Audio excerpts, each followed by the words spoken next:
Welcome back. It's our privilege again to have Professor Jeffrey Harrison returning, and we're turning our attention to the very fun things which we just scratched the surface of with your law review article, Professor Godard, Truffaut. I was going to leave it open to you about films. I would love to get your recommendations for our students. Like I said, if we can get one student to watch one of these amazing films, or particularly the work, of these auteurs, right? This would be so worthwhile.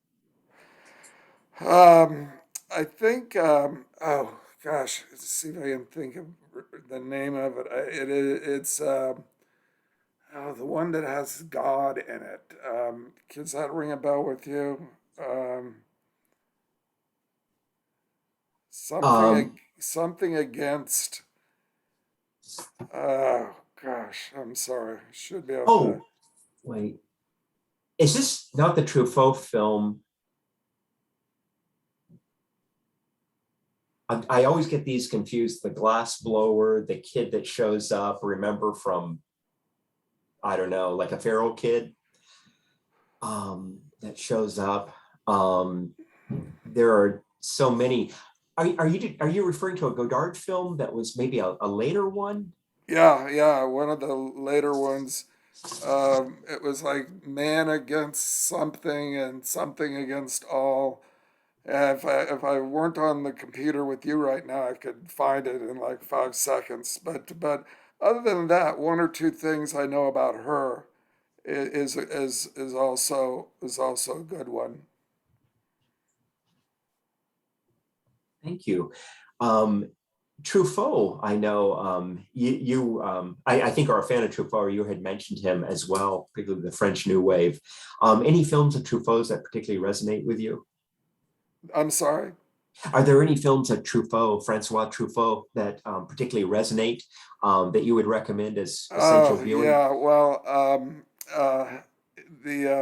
oh God, it's hard for me to remember the names of them. I loved all of the Truffaut films, and I think the he made one about making movies that I've forgotten the name of right now. Um, and there was one that had Moon over Paris or something like that. I liked, but that's not the name of it. It had a different. It was Moon over something.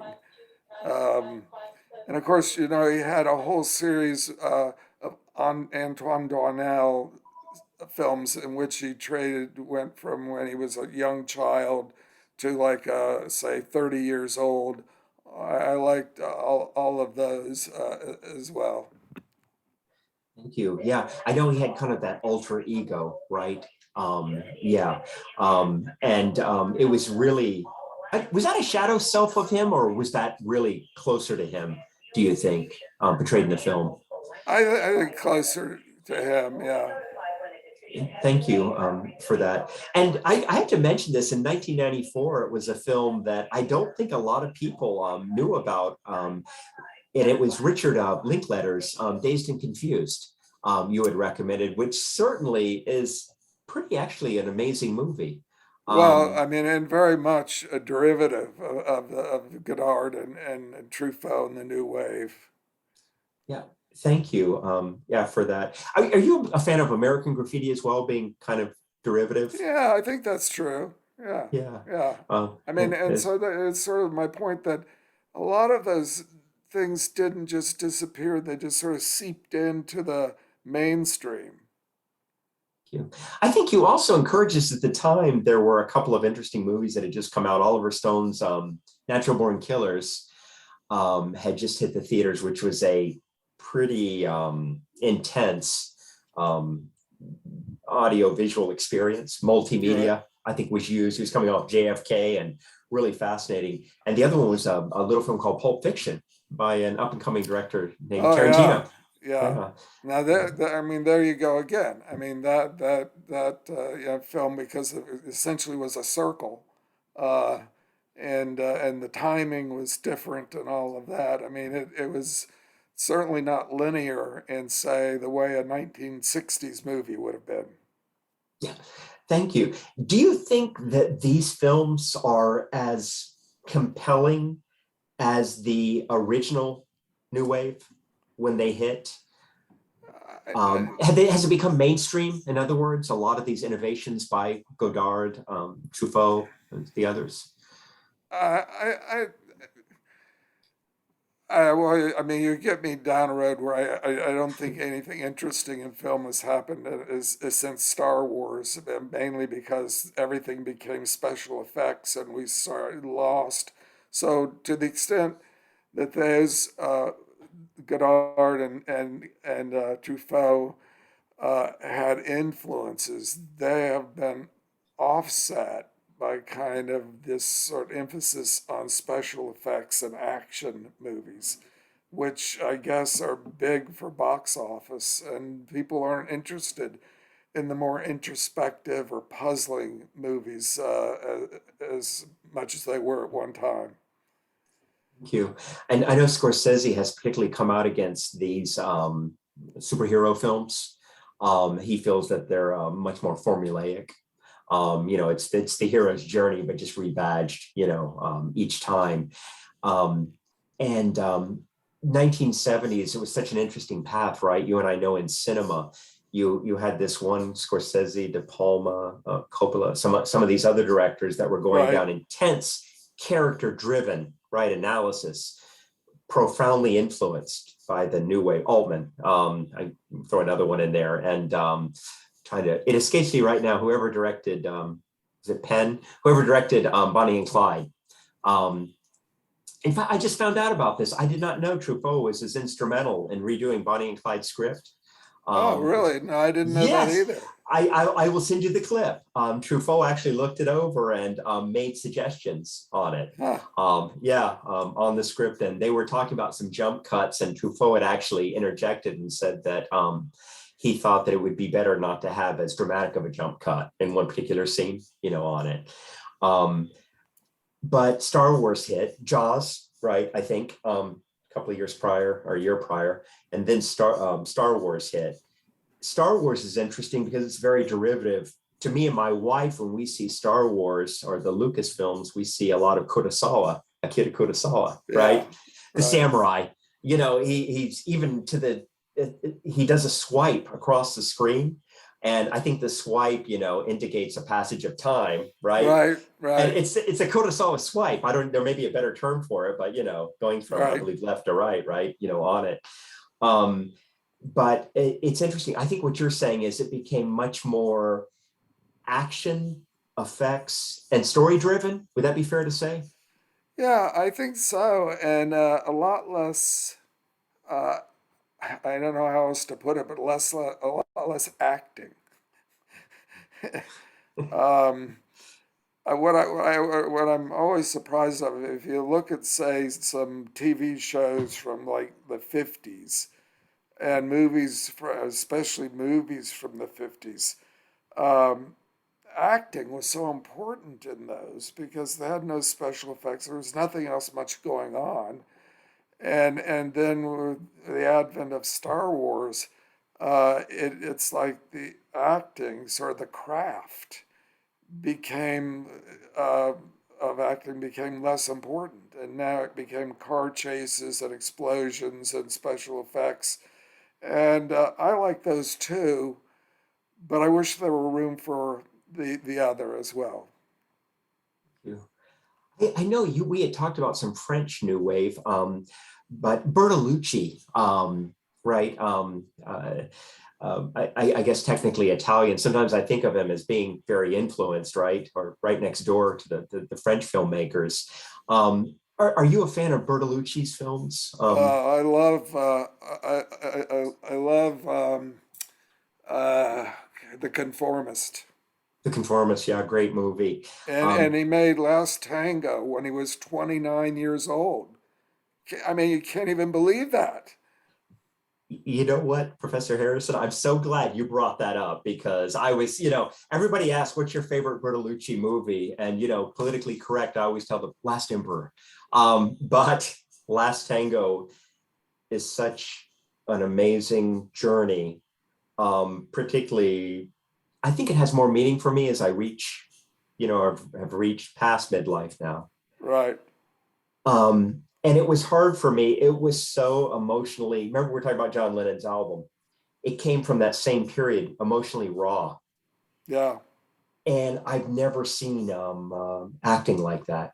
I'm not sure we'll ever see it again, in No. another movie. No, I think It, those days are over. yeah, those days are over. Just an intense, amazing experience. Um, the other ones, Woody Allen. I know we had referenced Albie Singer, and why we need the eggs, right? Right. One of Woody Allen's characters. Do you have a favorite Woody Allen film? Is it? Hope it's politically correct to still talk about Woody Allen.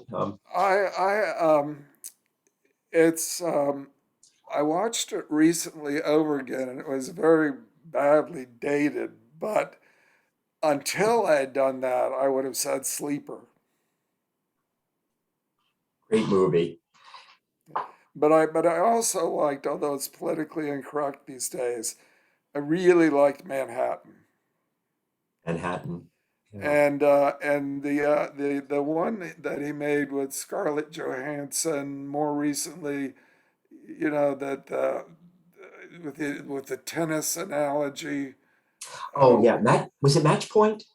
yes, Match Point. Yes. Yeah, I mean Yeah. that's very not very un Woody Allen movie, but I liked it. I liked it a lot.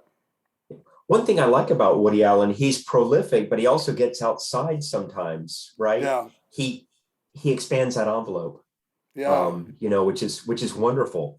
To seem like you said, it's not the typical Woody Allen movie. We can say that over and over and over yeah. again, with it. Also, God, there's so many Woody Allen movies. I could just go down Annie Hall, Manhattan, right? Bananas, Sleeper. Yeah. Yeah, so many great films over the years. Husbands and Wives, I'm also a fan of. And just the time period where it hit was really kind of fascinating, watching it. I think it actually got people in to watch a Woody Allen movie, at least in the United States. Woody Allen's also influenced by Bergman. Are you a Bergman fan as well? There was a period in my life where I tried to understand Bergman. I don't think I was very successful. I think I was too young for it, even then. I saw. I've seen several Bergman movies, but I don't really can't. I can't say that I enjoyed them a lot at the time. Maybe I would today. Thank you. Did you know Bergman became accessible to me? It was Fanny and Alexander was issued Criterion or somebody on a multi-disc set, Right? and they had the expanded version, right? Which I guess would have been it's amazing when I think that these movies are actually TV movies, right? In Yeah. Sweden, premiered on TV there. But it was the 6, 8 hour, I don't know, very long version. And on that set of discs, there was Bergman being interviewed about his films. And he had like a little cinema, how, I don't know, we have like a little projector, in our house. And I still love the experience of projecting a film up on it, my wife and I. There's just Right. something about it that's magical. And he had a projector, I think, built onto his house and projection room. And he was in there and they showed, and they asked him all these complicated questions like, what did you mean with this metaphor? What did you mean? And he was so honest and upfront, Professor. I was shocked, you How know. so? Yeah, it was just like, for example, the death, playing chess with death, right? That scene with, the scene, he basically says that he was in a church and there's a scene of death playing chess, right? Yeah. In a church there. And that's where he got the idea from. And rather than it being this incredible mystical, analogy or metaphor, right? He has a very direct, down to earth answer for everyone. Himself. It really shocked me, Professor. I thought there was something, much deeper, more profound, which there is. But it Right. was great to hear his, interpretation, and it didn't destroy any of my interpretations, on him. I know exactly what you mean. It seemed inaccessible. I very quickly, Altman, Jodorowsky, I've got these others, Tarkovsky, Greenaway, any other directors' films, your choice to have at it here. Uh, well, of course, my favorite film is My Life as a Dog. Great movie. Uh, and in fact, I hate to admit, I left the theater in tears after seeing My Life as a Dog. Um, I also liked uh, Death in Venice. As mentioned before, Conformist is one of my favorites. Uh, Last Tango is one of my favorites. Um, and the Godard movie that I can't remember the name of, oddly enough, but it We was one of the later ones, and it was something like Man Against God and God Against All, or something like that. we will follow up with that link, I Okay, promise. And okay. it and you mentioned Death in Venice. Are you a Mahler fan as well? Gustav Mahler, the composer. I know that was a big part of that movie. I can't say that I am. My wife is the classical movie, my music buff in the house. Not particularly. Can I, real quick, Wings of Desire. I know you didn't mention it, but it was a film that I felt, a German film Oh from yeah, the 1980s. I think it has one of the best cameos of all time by Peter Falk in it. right. Yeah, and I don't want to Yeah. give anything away here, but are you also a fan of that one? Oh yes, yes. And um, I let's see. It's Herzog, right? Wim Wenders, I think. Oh, I always Vin get them Wenders. Yeah, confused. Vin I Wenders. you I you're like Vin Wenders. I'm not as big a fan as some of the other German directors, but I do like Vin Wenders' films, and they're quite varied, in fact. And I want you to apologize to your wife for me. I have kept you over Did time. I did oh he go ahead. make? Did Vin Wenders make Paris, Texas? Yes, that was Yeah, Vin Vendors. Yeah. I liked that one And a lot. That would be and my favorite. when I think about Vin Vendors, I think of road movies. I think in the Yeah. 1970s, was it Kings of the Road, Alice in the Cities? I wish my memory was better on the third of that trilogy. But I think, and he also made the movie, which was the ultimate road picker, was Build of It in the 1990s. Is it Until the End of Time? Something like that. Yeah. I'll Yeah. tell you one Vin Wenders story. I was in Houston, and they were showing a Vin Wenders film at at the museum there, and he was there. And the whole time he was showing the film, he had a toy car that he kept rolling around his arms, whatever that meant. It's on the road, right? Yeah, I guess So so. You're right. yeah, He's a road movie guy. literally. Yeah, I love it. I love it. That's great. Thank you for sharing that anecdote. Professor, again, please apologize to your family, your dog, for me keeping you this long. They seem to I be okay without me right now. I can't thank you enough. And the offer stands, beer, coffee, your choice, whatever Well, you like in the future. email me and we'll set something up. I definitely will. And thank you again, sir. Okay, thank you.